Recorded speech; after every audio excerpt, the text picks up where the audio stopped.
Salut les amis, bienvenue pour une nouvelle vidéo des dingues de jeu. Aujourd'hui on se retrouve en famille pour découvrir ensemble les news du mois de juillet de Eden et d'Happy Games Factory.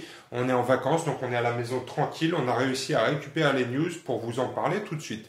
On va commencer avec la première sortie du mois, c'est la sœur Johanna.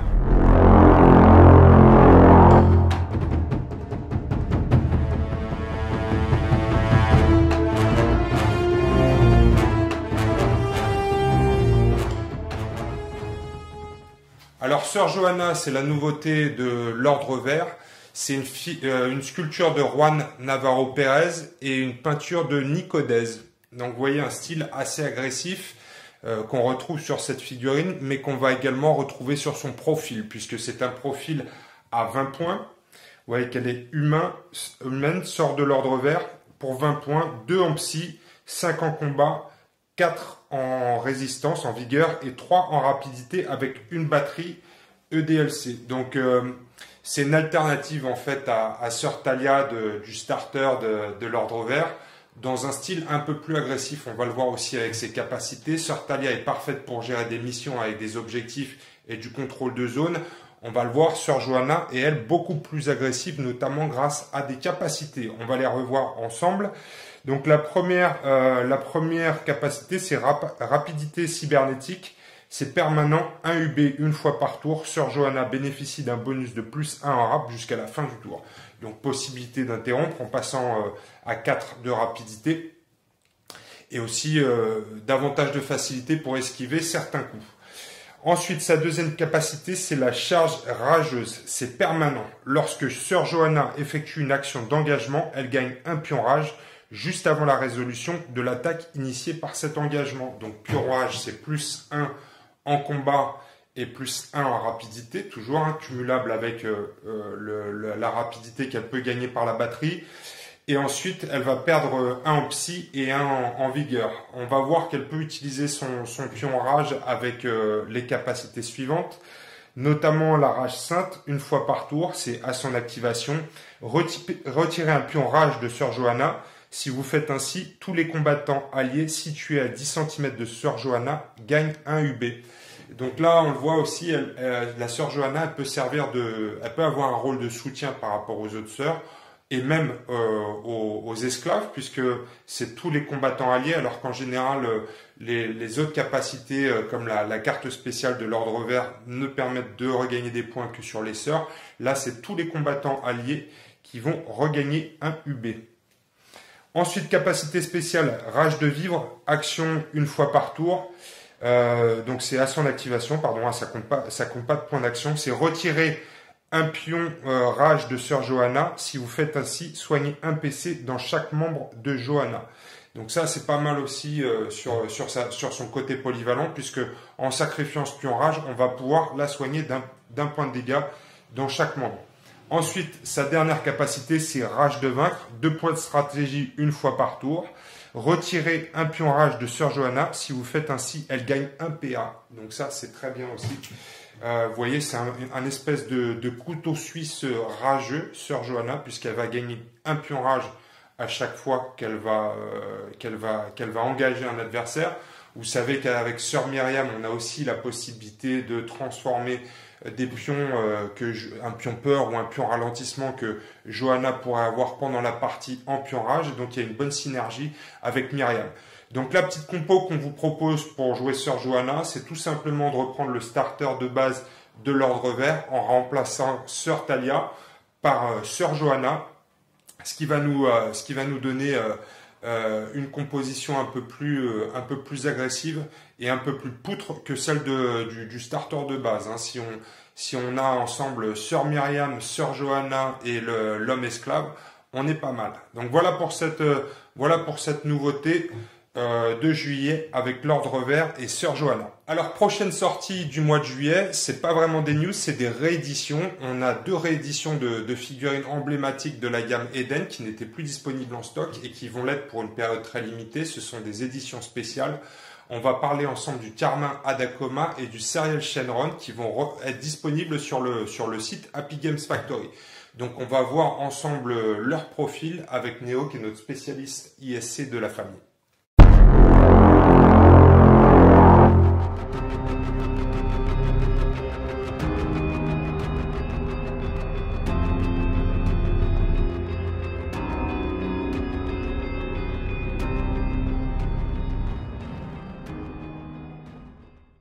Le Karma Dakoma, en fait, c'est une figurine à 40 points avec des statistiques plutôt pas mal au niveau du combat. Quand même, il a 7 en force, c'est à peu près pareil que le Karma Ronin. Un 4 en vigueur complète plus 2, donc il encaisse très bien aussi. Après, ses petits bémols, ça va être vraiment sa rapidité de 4 où il va pouvoir être contré par pas mal d'autres personnages plus rapides dans d'autres factions, et aussi son psy qui est de 4, c'est vraiment pas beaucoup pour un ISC, surtout un personnage à 40 points, donc ça va évidemment avoir un effet sur la quantité de points de stratégie qu'on a pendant la partie. Après, c'est pas si dérangeant pour ce personnage-là en lui-même parce que ses caractéristiques n'ont pas vraiment besoin de points de stratégie, mais après c'est toujours un petit bémol pour compenser vraiment ses autres pouvoirs. Complète de 2? Complète de 2, ça tient très bien. Il se bat vraiment bien aussi. On va voir après avec ses capacités du galop et de la charge bestiale qui sont vraiment très très fortes selon moi. Après aussi, c'est un personnage destruction. Il fait beaucoup de dégâts, surtout avec le coup puissant par exemple, une carte stratégique qui pourrait le monter à 9 de combat. Et ça c'est très très fort. On en a pas beaucoup chez les ISC qui ont justement cette capacité de destruction. Après, pour passer à ses pouvoirs, on a celui du galop. En fait, ça peut s'apparenter tout simplement aux motos comme chez les Anges de Dante par exemple. Ça donne plus 5 en rapidité, non, plus 5 en déplacement en fait, quand on fait une action de déplacement, donc pour une charge ou tout simplement un déplacement simple. C'est 15 cm. 15 cm. La différence avec un Ange de Dante, c'est que lui, on ne peut pas lui casser sa moto. Voilà, c'est ça. Il a toujours 15. Lui, c'est la moto en lui-même un peu. Donc il a aussi la capacité de charge bestiale. Lorsque le Karma Dakoma effectue un engagement contre un combattant adverse, celui-ci peut effectuer un jet de combat en opposition avec le Karma Dakoma avant la résolution de l'attaque initiée par cet engagement. Si vous l'emportez, le combattant adverse perd immédiatement un PA. En fait, ce que ça fait, c'est que si l'adversaire a encore des PA lorsqu'il est engagé, vous allez faire un test de force en opposition. Ici, ce qui est très fort, c'est que de base, en fait, le Karma Dakoma, il a 7, donc il est quasiment garanti de gagner, à moins qu'il se mette face à des cannes ou des personnages vraiment avec de très bonne force. Donc, évidemment, quand il va charger, ça va faire très très mal parce qu'il fait perdre un PA à son adversaire. Tout de suite, ça fait très très peur, surtout quand on veut se placer et garder un PA, par exemple, pour se tenir prêt à une riposte. Et là, ce ne sera pas le cas puisqu'on va se faire charger et on va tout de suite perdre son avantage. D'autant plus qu'avec son déplacement de 15, il peut charger très loin.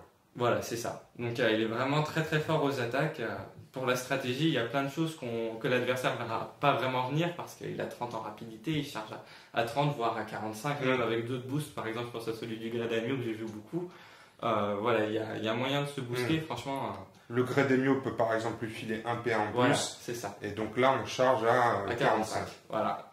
Donc effectivement, je pense que ça peut causer la paralysie chez l'adversaire. C'est énorme. Ouais. Après, pour continuer, il a aussi la capacité de l'écrasement, donc ça on connaît plutôt bien en fait, ça lui donne la capacité de se déplacer à travers les autres personnages et de leur faire des dégâts. Son avantage par contre c'est que ça lui coûte un PA en fait comme un déplacement, donc en gros c'est presque gratuit, il peut le faire une fois par tour. Avec par contre la limite qu'il a 4 en rapidité. Voilà. Donc pour gérer en opposition, on va surtout essayer d'écraser des jokers ou des gens un peu lents comme ça. Voilà, et ça c'est la compensation quand même au personnage parce qu'effectivement il fait très très peur, il charge franchement de très loin, il fait beaucoup de dégâts. Mais après voilà, il y aura d'autres personnages qui pourront jouer avant lui. Mais après tout, il fait tellement peur que est-ce qu'ils veulent vraiment jouer avant lui aussi. Ouais. Et puis au final, on a aussi la contre-mesure électronique. Donc le Karma Dakuna ignore les effets des états peur et poison. Ça c'est très fort, ça le rend polyvalent en fait. C'est assez occasionnel, mais quand on se tape des pions peur ou des pions de poison, donc avec des zones contaminées ou quand on joue Webaka en face, tout de suite on a beaucoup moins peur et c'est un personnage qui met franchement en confiance. Ouais, c'est clair que quand on a un personnage comme ça à 40 points de valeur et qui n'a que 4 en psy, on n'a pas envie qu'il se retrouve avec un pion de peur. Et ni un pion de poison d'ailleurs. Donc bonne gestion, un personnage assez violent que toi tu jouerais avec le Grey Shogun par exemple. Le Grey Shogun, pourquoi pas, ouais. Ça taperait beaucoup, ouais. Le Gadaimyo surtout. Pardon, oui, je pensais à ça, pardon. Je me trompe, je suis pas aussi bon que toi sur les ISC, donc c'était effectivement le Grey Daimyo. On vous propose aussi une faction en 100 points, qui est la faction qu'on vous avait présentée sur le Tactica ISC avec Pierre Guy. Donc n'hésitez pas, si vous voulez vous lancer dans l'ISC, à regarder ce Tactica. C'est aussi, là on a une rare occasion de choper le Grey Dakoma pour ceux qui ne l'avaient pas dans leur collection. il faudra se jeter dessus parce que ce sera des quantités très limitées. Donc c'est une figurine qui va être en résine et en métal. Il y a des parties du corps qui seront en résine pour limiter le poids et il y a des parties qui seront en métal pour des questions de résistance et de résistance de la figurine. Donc on l'attend avec impatience. Ouais, ça y est, Shrek il a fait son travail, c'est bien. Ça y est, Shrek, bravo, ouais. On l'avait demandé dans le Tactica ISC, ça y est, cette fois-ci, il est disponible. Bien joué, Shrek. Alors, la réédition suivante, c'est le Serial Shenron, c'est notre fameux serpent de l'ISC, qui est aussi une des figurines emblématiques et qui est en fait un espèce de serpent qui se nourrit des décors sur le terrain et qui va grossir comme ça en cours de partie. Donc le Serial Shenron, on va le voir ensemble avec Néo, on va regarder ensemble son profil. Ouais, donc on peut déjà se demander pourquoi est-ce qu'il s'appelle Serial. Bah, tout simplement c'est parce que c'est une expérience des ISC en fait, et ils ont décidé de l'appeler comme ça parce que c'est un projet expérimental. Ouais, pour l'anecdote. Hein, ouais. Pour l'anecdote, ouais, parce que sinon on a des codes couleurs. Voilà, il y a les codes. Ouais, on l'avait vu aussi dans le Tactica. Ouais. Blue c'est la protection, voilà, Carmin c'est la poutre.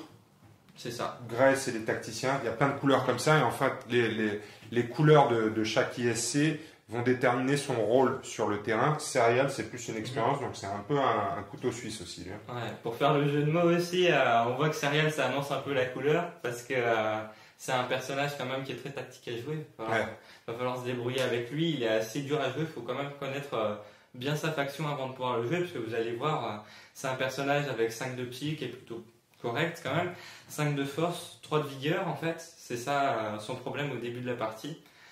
Et un 4 de vitesse avec une complète 1, donc c'est quand même un personnage avec des statistiques correctes. Et puis ses pouvoirs, en fait, c'est vraiment orienté autour des décors, des personnages qui meurent et comment il peut se booster en fait. Ok, alors, parle-nous de ses capacités spéciales, Néo. Donc il a le pouvoir de la foreuse, il va pouvoir détruire les décors en fait qui sont tous considérés comme s'ils avaient la capacité destruction 1. Donc ça va être plutôt efficace contre des joueurs qui veulent forcément jouer des survie en milieu hostile, des choses comme ça, c'est assez occasionnel mais ça va franchement aider à détruire les décors.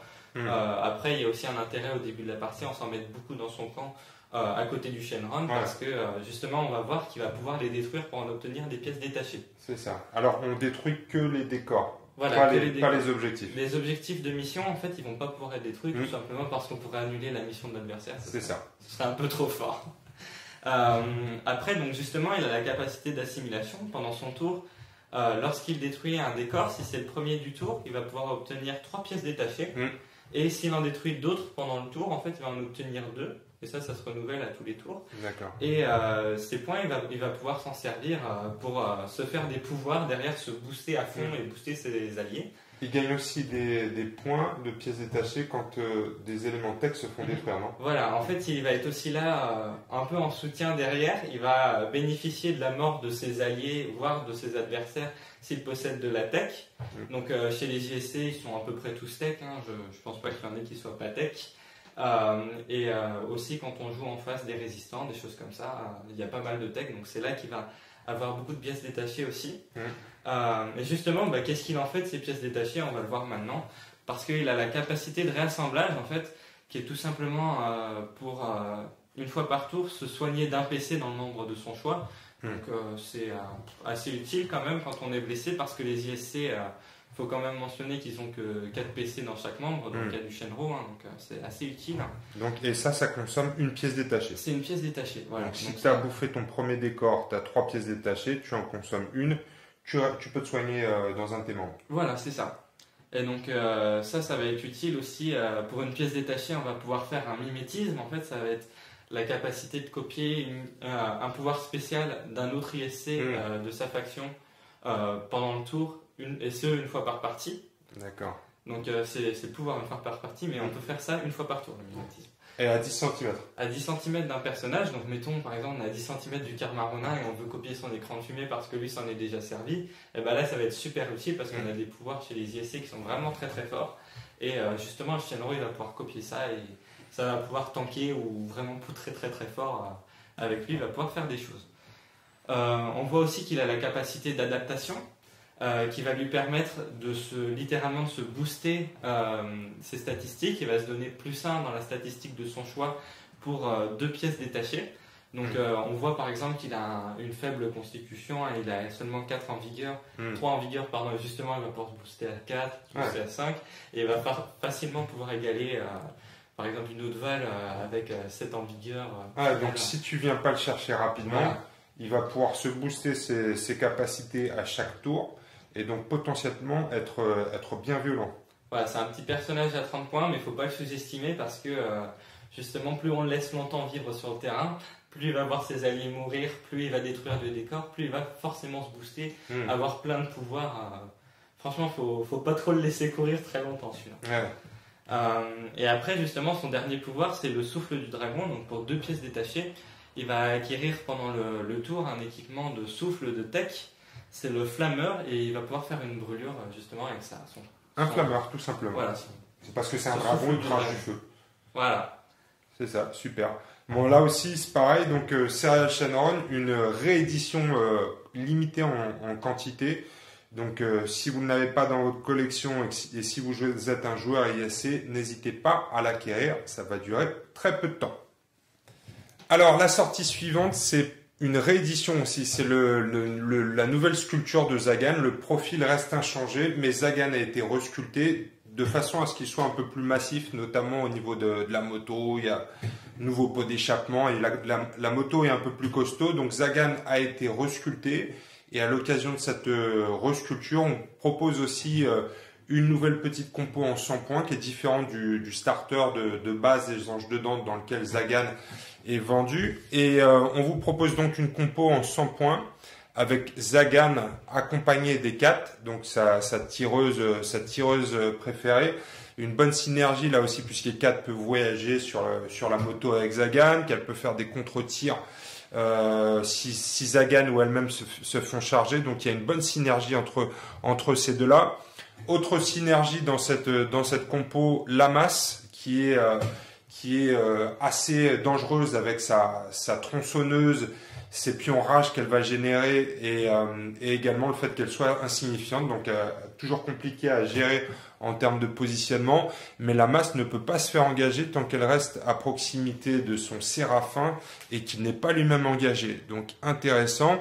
On a complété ensuite avec Runway qui vaut 15 points et qui permet de customiser la moto de Zagan en début de partie pour lui donner une protection bras et une protection torse qui est extrêmement intéressante tant que la moto n'est pas endommagée. L'autre compétence de Runway, c'est qu'il va pourrir la vie de ses adversaires qui sont dans les 10 cm en les forçant à rejeter la moitié de leur réussite. Et ensuite, le dernier membre de cette faction en 100 points, c'est Wyrm, qui a un profil assez sympathique et qui est optimisé pour poutrer du mutant. Puisque tout mutant qui veut l'attaquer, Wyrm va prendre en vigueur la capacité de combat de son adversaire. Donc moi je l'ai joué récemment sur une petite compo contre les sorts de l'ordre vert. J'ai mis mon Wyrm devant qui était suivi de Runway, et lorsque l'homme titan a chargé Runway, eh bien sa vigueur s'est transformée en 6, qui est le combat de l'homme titan, et en plus il a dû rejeter la moitié de ses réussites. Donc ça devient une forteresse. Quand on sait qu'il y a Zagan qui traîne derrière et la masse qui peuvent découper avec la tronçonneuse et l'épée géante de Zagan, ça peut transformer en petits bois des gros costauds. C'est assez situationnel parce que ça ne marche qu'avec les mutants, mais si vous regardez bien, il y en a quand même pas mal dans le jeu, à part chez les ISC où on n'a pas de mutants. Il y en a chez les Khans, il y en a chez les Bamaka, il y a quelques profils aussi chez les Sœurs, notamment dans les esclaves, et dans chaque faction il y a quelques mutants, donc finalement on peut s'en servir assez fréquemment. Donc n'hésitez pas à tester cette compo en 100 points chez les Anges de Dante, ça fonctionne très très bien, c'est testé. Alors la prochaine sortie de ce mois de juillet, ça concerne le jeu de rôle Stigmata. Donc Stigmata, c'est le jeu de rôle dans l'univers d'Eden the Game. Donc celui-ci, vous le connaissez déjà, ça fait déjà quelques semaines qu'il est disponible en magasin et sur le site d'Happy Games Factory. Stigmata, ça va être également un Kickstarter d'Happy Games qu'on a déjà tous reçu. Et avec ce Kickstarter, il y avait des éléments additionnels comme le bestiaire, l'écran du maître de jeu, etc., qui n'étaient pas dans cette boîte et qu'en fait Happy Games met à disposition des joueurs sous forme de pack. Donc pack A et pack B qu'Angèle vous présente ici. Donc le pack A est déjà disponible et le pack B va être disponible à partir de ce mois-ci.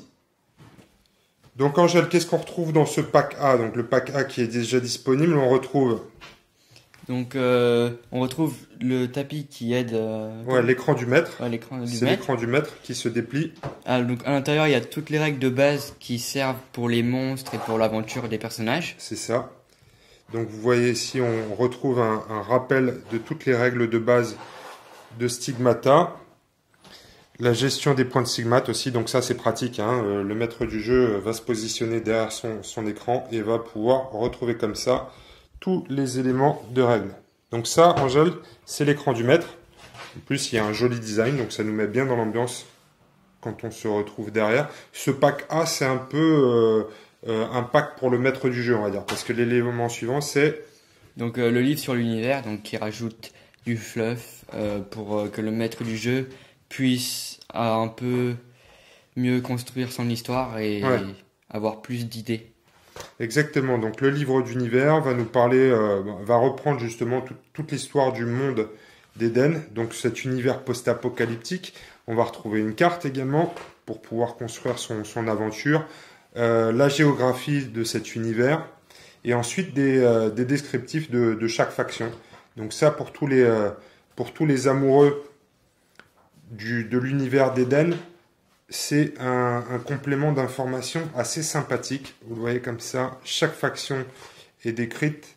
Il y a des factions d'ailleurs sur lesquelles on avait assez peu de background qui sont décrits davantage dans ce livre. Donc ça c'est le livre L'univers. Et ensuite on a... Donc ça c'est le livre bestial. Le bestiaire, bestiaire, oui. Le livre Donc bestial. il parle de tous les monstres qui pourraient être mis dans l'histoire. Donc dans votre histoire, il y a des monstres dans ce bestiaire qu'on connaît déjà dans l'univers d'Éden, mais il y en a des complètement nouveaux aussi.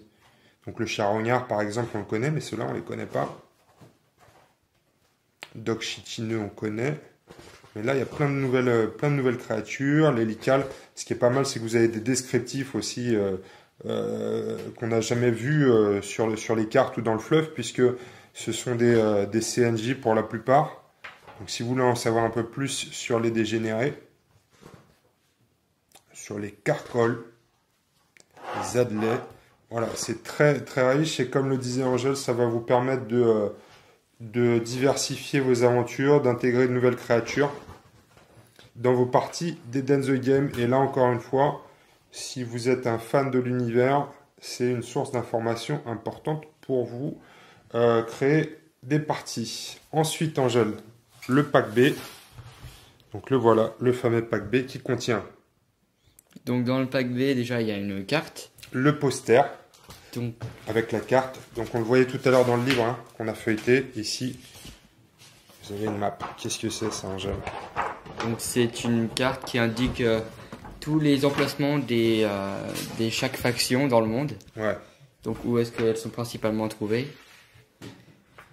Donc effectivement, on va retrouver les zones d'influence de chaque faction, savoir où sont leurs zones d'activité. Alors c'est plus une map de l'Europe, mais c'est une map d'Éden. Hein. Un bon coup de stylo rouge. Pour décorer la chambre ou la salle de jeu. Exactement. Et c'est top aussi pour créer vos aventures, toujours si vous êtes maître du jeu, pour avoir un peu plus d'immersion dans l'univers d'Éden, c'est très bien de pouvoir vous appuyer sur une carte pour expliquer à vos joueurs ce qu'ils sont en train de vivre. Ensuite, on va retrouver dans ce pack, Angèle... Donc il y a des petits livrets, donc c'est des fiches de personnages à l'intérieur vers les premières pages. Ouais, carnet de voyage, ça s'appelle. Carnet de voyage, c'est effectivement des petits livrets dans lesquels vous allez pouvoir créer vos personnages. Hein, c'est ça? Oui. Donc vous pouvez même dessiner ou coller votre photo ici customisée en version post-apocalyptique. Il y a des petites applications qui permettent de faire ça très cool. Et ensuite, vous allez pouvoir remplir toutes vos caractéristiques, l'intellect, tactique, courage, force, etc. mais également toutes vos compétences spéciales, vos points de stigmate, d'expérience, votre équipement, les armes, les armures, toutes les capas spéciales, le background également, si vous voulez écrire l'histoire de votre personnage, c'est très bien, ses objectifs, ses missions, ambitions, et ensuite prendre des notes de toutes vos aventures. Si vous voulez noter des plans, etc., tout ça c'est disponible. Donc les petits carnets de voyage qui sont l'outil indispensable pour tous les joueurs. Et ensuite, Angèle. Finalement, dans ce pack, on retrouve des nouveaux monstres, donc des cartes. Ouais, donc c'est des petites parts de cartes qui sont les mêmes que dans Eden finalement, parce qu'il y a une bonne synergie entre les cartes Eden et les monstres dans Stigmata, puisqu'en fait vous pouvez transformer tout personnage d'Eden ou tout monstre d'Eden en personnage non joueur pour Stigmata. Autre chose à dire, Angèle, sur ces nouveautés ? Non. Voilà, et pour terminer ces news de juillet, les amis, on va parler du 20 juillet, puisque ce sera la date de lancement du prochain Kickstarter d'Happy Games Factory, avec la sortie de la nouvelle version d'Escape. On a eu l'occasion sur la chaîne des dingues de jeux de faire des premières parties, un super projet, un Kickstarter qui va être lancé le 20 juillet. On essaiera de faire un live ensemble avec Mo et l'équipe d'Happy Games pour vous présenter ce projet. On se retrouve donc le 20 juillet sur Kickstarter pour soutenir ce projet. 2 boîtes avec des figurines exclusives. Chacune des boîtes vous permettra de jouer de façon autonome, mais les 2 boîtes vous permettront de multiplier les expériences, les scénarios, les possibilités également de factions. Et en plus, les petites figurines exclusives qui ont été présentées déjà sur le Facebook d'Happy Games Factory et qui sont très très sympas. Il y a un Néo d'ailleurs, un personnage de la Résistance qui s'appelle Néo. Il a intérêt à valoir 40 points. Juste message personnel. Il n'y a pas encore de Angèle. Je sais pas si tu serais un résistant, toi de toute façon plutôt un ange de Dante.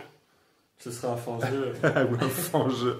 C'est pas grave, Angèle, ça viendra aussi. Mais je sais même pas si c'était en rapport à toi, si tu penses que moi était inspiré par tes compétences surnaturelles. Peut-être pour le perso de Matrix aussi. Ouais, peut-être. J'aime bien penser au mien. Ouais. C'est ça, on va dire que c'est pour toi. Voilà, en plus, il te ressemble un peu physiquement, je trouve, non?